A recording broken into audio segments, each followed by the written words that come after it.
আসসালামু আলাইকুম বন্ধুরা।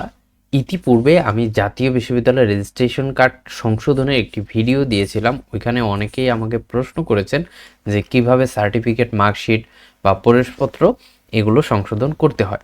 তো আজকের এই ভিডিওতে আমরা দেখব কিভাবে আপনি আপনার রেজিস্ট্রেশন কার্ড এবং অ্যাডমিট কার্ড কারেকশন হলে তারপরে সার্টিফিকেটের জন্য আবেদন করতে পারেন। এর পরবর্তীতে আমরা আরও ভিডিও দেওয়ার চেষ্টা করব যে কিভাবে আপনি আপনার মার্কশিট বা ট্রান্সক্রিপ্ট কারেকশন করতে পারেন। তো আজকের এই ভিডিওতে আমরা দেখব কিভাবে আপনি জাতীয় বিশ্ববিদ্যালয়ের সার্টিফিকেট সংশোধন করতে পারেন।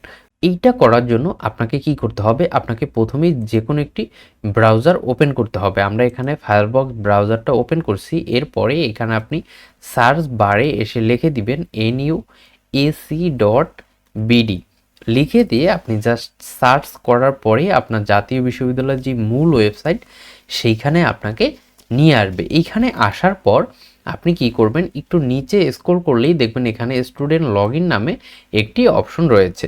আপনি জাস্ট স্টুডেন্ট লগ ইনে ক্লিক করে দিলেই স্টুডেন্ট লগ ইনের যেই পোর্টাল সেখানে আপনাকে নিয়ে আসবে। এখানে আপনি কি করবেন, ইতিপূর্বে আপনি রেজিস্ট্রেশন কার্ড বা অ্যাডমিট কার্ড কারেকশন করার সময় যেই আইডি পাসওয়ার্ড দিয়েছিলেন বা যেই অ্যাকাউন্ট খুলেছিলেন সেই আইডি পাসওয়ার্ড দিয়ে এখানে লগ ইন করবেন।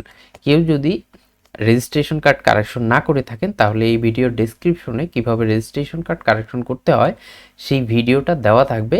সেইখান থেকে আপনারা দেখে নেবেন কিভাবে রেজিস্ট্রেশন কার্ড কারেকশন করতে হয়।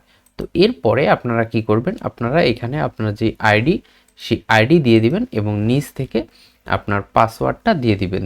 দিয়ে দেওয়ার পরে আপনি জাস্ট কি করবেন, লগ ইনে ক্লিক করবেন। লগ ইনে ক্লিক করলেই এখানে আসলে আপনি দেখতে পারবেন যে ইতিপূর্বে আমরা কি করেছি, রেজিস্ট্রেশন কার্ড কারেকশন করেছি এবং অ্যাডমিট কার্ড কারেকশন করেছি। এই আবেদনটা আমি যার জন্য করতেছি তার ডিগ্রি শেষ হয়ে গেছে। এজন্য যদি কারো অনার্স বা ডিগ্রি শেষ হয়ে যায় তাহলে আপনারা কি করতে হবে, প্রথমত আপনাকে রেজিস্ট্রেশন কার্ড কারেকশন করতে হবে। ওইটা কারেকশন হলে দেন আপনাকে কি করতে হবে, অ্যাডমিট কার্ড কারেকশন করতে হবে। অ্যাডমিট কার্ড কারেকশন করা হলেই কিন্তু আপনি সার্টিফিকেট এবং মার্কশিটের জন্য আবেদন করতে পারবেন। এর আগেও চাইলে আপনি আবেদন করতে পারবেন, কিন্তু আপনার আবেদন জাতীয় বিশ্ববিদ্যালয় অ্যাপ্রুভ করবে না। আপনাকে প্রথমে রেজিস্ট্রেশন কার্ড কারেকশন করতে হবে, এরপরে অ্যাডমিট কার্ড কারেকশন করতে হবে। তো এরপরে আপনি কি করবেন, আপনি এইখান থেকে চলে যাবেন এক্সাম সার্ভিস নামে একটি অপশন পাবেন। এখানে এক্সাম সার্ভিসে অ্যাপ্লাইতে ক্লিক করবেন। অ্যাপ্লাইতে ক্লিক করলেই আপনার, যেহেতু আজকে আমরা কি করব, প্রফেশনাল সার্টিফিকেট কারেকশন করব, সেহেতু আমরা কি করব, এই অপশন থেকে আবেদন করব।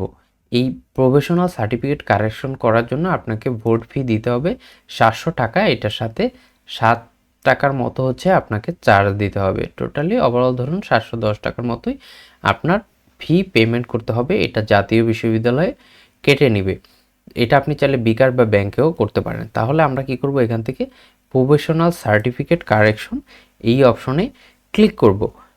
প্রফেশনাল সার্টিফিকেট কারেকশন এই অপশনে ক্লিক করলে আপনার সামনে এইরকম একটি ইন্টারফেস চলে আসবে। এখান থেকে আপনাকে প্রথমে কি করতে হবে, এখান থেকে আপনাকে ফাইনাল ইয়ার্স যেই সনে পাস করেছেন সেইটা আপনাকে সিলেক্ট করে দিতে হবে। এইটা আপনি সিলেক্ট করলে স্বয়ংক্রিয়ভাবে আপনার নিচের অপশনগুলো অটোমেটিক চলে আসবে। প্রথমে আমরা কি করব, এখান থেকে যেহেতু সে bachelor degree pass third year সর্বশেষ পাস করেছে, সেহেতু আমরা bachelor degree pass third year অপশনটা সিলেক্ট করে দিব। এরপরে এখান থেকে আমরা এক্সাম ইয়ারটা সিলেক্ট করে দিব। সে 2020 সালে পাস করেছে, সেহেতু আমরা 2020 সাল দিয়ে দিব।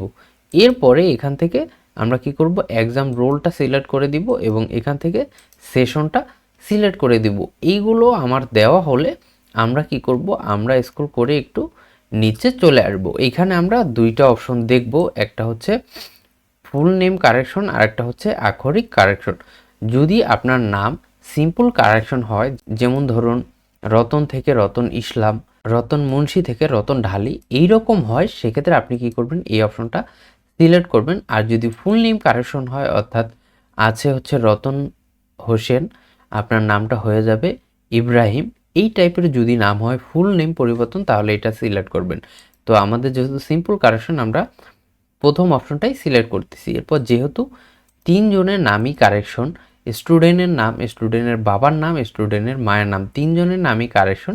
এখান থেকে আমি 3টা অপশন সিলেক্ট করে দিলাম। এরপরে এই অপশনে আপনার ভুল নাম থাকবে এবং নিচের অপশনে আপনাকে কি করতে হবে, সংশোধিত নাম লিখে দিতে হবে। এখানে স্টুডেন্টের সংশোধিত নাম, এখানে হচ্ছে বাবার সংশোধিত নাম, এখানে হচ্ছে মায়ের সংশোধিত নাম, এগুলো আমাদের লিখে দিতে হবে। এখন যদি আপনার কারো নাম যদি বা শুধু নিজের নাম এবং হচ্ছে বাবার নাম প্রয়োজন হয়, তাহলে মার অপশনটা টিক দিবেন না, তাহলে এখানে আর মার অপশনে কিছু এন্ট্রি করতে পারবেন না। আর যদি নিজের নাম কারেকশন না হয়, বাবা মার নাম হয়, তাহলে বাবা মার নামে টিক দিবেন। আর যদি তিনজনের নামই হয়, তিনজনের অপশনে টিক দিয়ে নিচে তিনজনের সঠিক নামটা দিবেন। আমি প্রথমে হচ্ছে তিনজনের নামটাই মুছে নিচ্ছি। এরপরে এখানে আমরা কি করব, আমরা হচ্ছে তিনজনের যে সঠিক নাম সেইটা এখানে বসিয়ে দিব। আপনারা আপনাদের সঠিক নামটা দেখে দেখে এখানে বসিয়ে দিবেন। তিনজনের নাম এখানে সঠিকভাবে পূরণ করা হয়ে গেলে আপনি স্ক্রল করে নিচে চলে আসবেন। এখানে একটা কথা বলে রাখি, যাদের নাম কারেকশন শুধুমাত্র তাদের নামটাই এখানে দিয়ে দিবেন এই অপশনগুলো সিলেক্ট করে। যদি কারোর নাম পরিবর্তন না হয় তাহলে তার অপশন সিলেক্ট করার কোনো প্রয়োজন নাই। এরপর এগুলো সব দেওয়া হলে, নাম সঠিকভাবে দেওয়া হলে আপনি কি করবেন, আপনি স্ক্রল করে নিচে চলে আসবেন। স্ক্রল করে নিচে আসলে এখানে দেখবেন আপনাকে হচ্ছে ডকুমেন্ট আপলোড করতে বলবে। কি কি ডকুমেন্ট লাগবে, প্রথমত হচ্ছে অধ্যক্ষের সুপারিশ সহ আবেদনপত্র লাগবে। এরপরে হচ্ছে আপনার লাগবে প্রবেশপত্র, রেজিস্ট্রেশন কার্ড, এই দুইটা হচ্ছে কারেকশন, দেখুন সংশোধিত কপি। প্রবেশপত্র ও রেজিস্ট্রেশন কার্ডের যে সংশোধিত কপিটা আছে সেইটা আপনাকে এখানে আপলোড করে দিতে হবে। এরপর হচ্ছে ট্রান্সক্রিপ্টের সংশোধিত কপি যদি আপনার থাকে, যারা হচ্ছে মার্কশিটের পরিবর্তে ট্রান্সক্রিপ্ট পেয়েছে। আর যদি এটা তো আপনি সংশোধিত কপি দিতে পারবেন না, সেহেতু আপনি কি করবেন, যেহেতু আপনি এটা কারেকশন করেননি সেহেতু আপনি এটাকে ভুলটাই দিয়ে দিবেন এবং হচ্ছে ভুল নামের সাময়িক সনদ দিয়ে দিবেন, এইচএসসির যেই সনদ আছে সেটাও দিয়ে দিবেন এবং বোর্ডের যে নাম সংশোধনের চিঠি সেটা দিয়ে দিবেন এবং হচ্ছে জাতীয় পরিচয়পত্র দিয়ে দিবেন। এই ডকুমেন্টগুলো আপনারা হচ্ছে এখানে আপলোড করে দিবেন। সেক্ষেত্রে প্রত্যেকটা ফাইলের দৈর্ঘ্য আপনাকে 2 MBর বেশি হতে পারবে না এবং পিডিএফ আকারে সেটা আপলোড করতে হবে। আপনি চাইলে কিন্তু সকল কাগজপত্র একটা পিডিএফের মাধ্যমেও আপলোড করতে পারেন, অথবা হচ্ছে আপনি এখান থেকে প্রত্যেকটা ডকুমেন্ট এই যে অ্যাড মোরে ক্লিক করে করে আপনি এখান থেকে কিন্তু প্রতিটা ডকুমেন্ট আলাদা আলাদা সাবমিট করতে পারেন। যেহেতু আমি হচ্ছে এক পিডিএফে দিয়ে দিব, সেহেতু আমি এই অপশনগুলো কেটে দিচ্ছি। এখান থেকে আমি সকল কাগজপত্র একটি পিডিএফ অপশনটা সিলেক্ট করে এখান থেকে ব্রাউজে ক্লিক করব। ব্রাউজে ক্লিক করে এখান থেকে আমি কি করব, এইটা এই ডাউনলোড থেকে সিলেক্ট করে জাস্ট ওপেন করে দিব। ওপেনে দিলে আমার ফাইলটা এখানে চলে আসবে। এরপর আমি প্রিভিউতে ক্লিক করব। প্রিভিউতে ক্লিক করে আপনার কি কারেকশন করাবেন, আপনার তথ্যগুলো কারেকশন হয়ে কি হবে সেইটা এখানে দেখাবে। সকল তথ্য যদি সঠিক থাকে তারপরে আপনি এখান থেকে কি করবেন, সাবমিট অপশনে ক্লিক করে দিবেন। সাবমিট অপশনে যখন আপনি হচ্ছে ক্লিক করে দিবেন তখনই কিন্তু আপনার আবেদনটা সাবমিট হয়ে যাবে। ইউর অ্যাপ্লিকেশন সেভড সাকসেসফুলি, ঠিক আছে। ইমেইলে কিন্তু একটি মেসেজ চলে যাবে। অবশ্যই কাগজপত্রগুলো কিন্তু সবগুলো একসাথে আগেই পিডিএফ করে রাখবেন, না হলে কিন্তু এখানে আপনার আবেদন করতে গেলে তখন বেগ পেতে হবে। এজন্য আগে পিডিএফ করে রাখবেন, তাহলে আপনি অল্প সময়ের মধ্যে কিন্তু সহজেই আবেদন করতে পারবেন। এরপরে আপনি কি করবেন, যদি হচ্ছে আপনি ব্যাংকে পেমেন্ট করতে চান, এখানে download pay slip or online payment অপশনে আপনি ক্লিক করবেন। এখন হচ্ছে আপনি পেমেন্ট করবেন। যদি আপনি অফলাইনে পেমেন্ট করেন, কোনো ব্যাংকে জমা দেন, সেক্ষেত্রে আপনি ডাউনলোড পে স্লিপ অপশনে ক্লিক করবেন। আর যদি আপনি অনলাইনে পেমেন্ট করেন সেহেতু আপনারা কি করবেন, অনলাইন পেমেন্ট অপশনে ক্লিক করবেন। যেহেতু আমরা কি করব, অনলাইনে পেমেন্ট করব, সেহেতু আমরা কি করব, অনলাইন পেমেন্ট নামে এই অপশনে ক্লিক করব। এই অপশনে ক্লিক করলে আপনার সামনে এইরকম সোনালী ব্যাংকের পেমেন্ট গেটওয়ের অপশনটা চলে আসবে। এখান থেকে আপনি মোবাইল ব্যাংকিং অপশনটা সিলেক্ট করে এখান থেকে বিকাশ সিলেক্ট করে দিবেন। যেহেতু আমরা বিকাশে পেমেন্ট করব, বিকাশ সিলেক্ট করে দিব।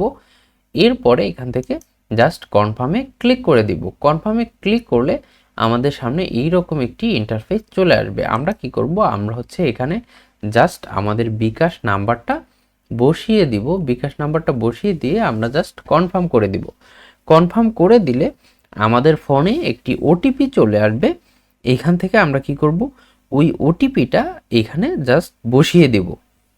ওটিপিটা বসিয়ে দিয়ে আমরা জাস্ট কনফার্মে ক্লিক করে এখানে আমাদের পিন নাম্বারটা বসিয়ে জাস্ট হচ্ছে কনফার্মে ক্লিক করব। যখন আমরা কনফার্মে ক্লিক করব তখনই কিন্তু আমাদের পেমেন্ট সম্পূর্ণ হয়ে যাবে। দেখুন পেমেন্ট সাকসেসফুল অপশনটা চলে এসেছে। তারপরও আপনারা কিন্তু একটু অপেক্ষা করবেন যতক্ষণ না পর্যন্ত এখানে হচ্ছে আপনার ন্যাশনাল ইউনিভার্সিটি ই পেমেন্ট সিস্টেম এরকম পেমেন্ট সাকসেসফুলি রিসিভড অপশনটা না চলে আসে। এখন আমাদের পেমেন্ট কমপ্লিট হলো। এখন প্রশ্ন হচ্ছে আপনার পেমেন্ট কমপ্লিট হলে আপনার কতদিন সময় লাগতে পারে।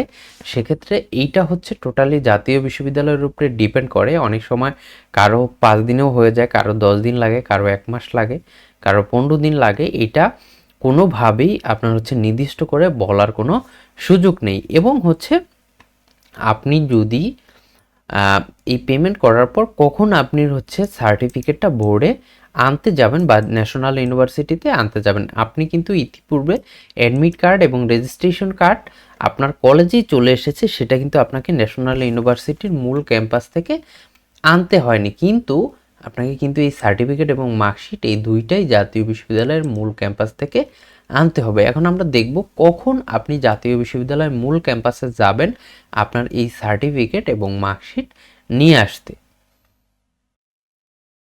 আপনি আবেদন করার পরে যখন আপনার হচ্ছে এইখানে চলে আসবে your certificate professional correction is ready, you can collect it from any one stop service centre, এই লেখাটা যখনই আপনার এই সার্টিফিকেট যে আপনি কারেকশনের আবেদন করেছেন এইখানে চলে আসবে এবং হচ্ছে আপনার ফোনে একটা মেসেজ যাবে। অনেক সময় সার্ভারের সমস্যা থাকলে আপনার ফোনে মেসেজ নাও যেতে পারে।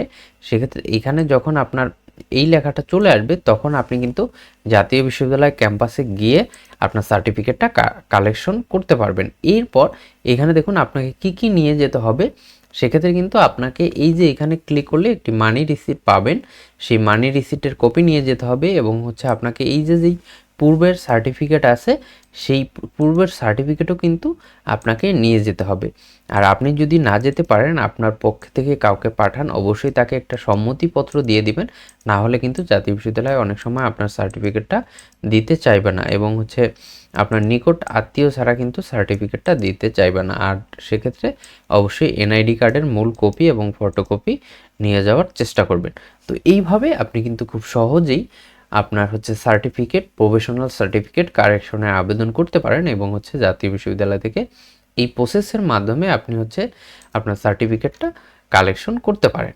তো আশা করি বুঝতে পেরেছেন। তারপরও কারো কোনো সমস্যা থাকলে অবশ্যই কমেন্ট বক্সে জানাবেন। দেখা হচ্ছে পরবর্তী কোনো ভিডিওতে। ততক্ষণ ভালো থাকুন, সুস্থ থাকুন। আসসালামু আলাইকুম।